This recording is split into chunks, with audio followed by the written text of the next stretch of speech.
Dozens of dead bodies are pulling out from the Gণভবন, the official residence of Prime Minister. Sheikh হাসিনার পতনের পেছনে যুক্তরাষ্ট্রের হাত রয়েছে। শেখ হাসিনার বরাত দিয়ে ভারতীয় গণমাধ্যমে এমন খবর চাউর হয়। এবার মার্কিন গণমাধ্যম ওয়াশিংটন পোস্টের প্রতিবেদনে উঠে এলো আরও চাঞ্চল্যকর তথ্য।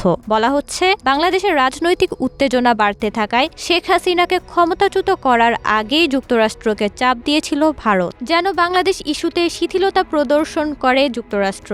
একের পর এক বৈঠকে ভারতীয় কর্মকর্তারা দাবি করেন যে বাংলাদেশ নিয়ে যুক্তরাষ্ট্র যেন তাদের গণতন্ত্রপন্থী বক্তব্য কমিয়ে দেয়।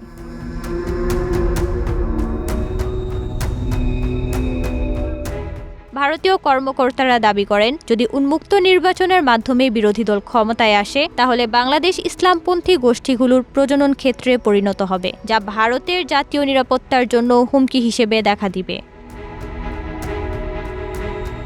ভারতীয় সরকারের একজন উপদেষ্টা নাম প্রকাশ না করার শর্তে বলেছেন, মার্কিনরা বিষয়টি গণতন্ত্রের দিক থেকে দেখছেন, তবে ভারতের জন্য এসব ইস্যু অনেক বেশি গুরুতর এবং অস্তিত্বের প্রশ্ন।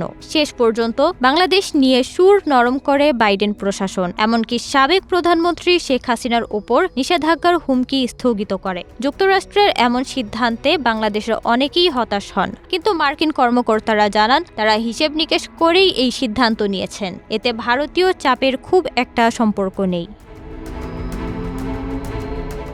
প্রতিবেদনে উল্লেখ করা হয়, মার্কিন গণতন্ত্র সাবেক প্রধানমন্ত্রী শেখ হাসিনাকে জানুয়ারিতে অনুষ্ঠিত নির্বাচনের আগে তার প্রতিদ্বন্দ্বী ও সমালোচকদের কারাগারে পাঠানোর দায়ে প্রকাশ্যে হেনস্থা করেছিল। এমনকি বাইডেন প্রশাসন গণতন্ত্রকে ক্ষুণ্ণ করা ও মানবাধিকার লঙ্ঘনকারী বাংলাদেশিদের উপর ভিসা বিধিনিষেধ আরোপের হুমকি দিয়েছিল। কারণ হিসেবে বলা হয়েছিল, শেখ হাসিনার নেতৃত্বে একটি বাংলাদেশি পুলিশ ইউনিট বিচার বহির্ভূত অপহরণ ও হত্যাকাণ্ডে জড়িত ছিল।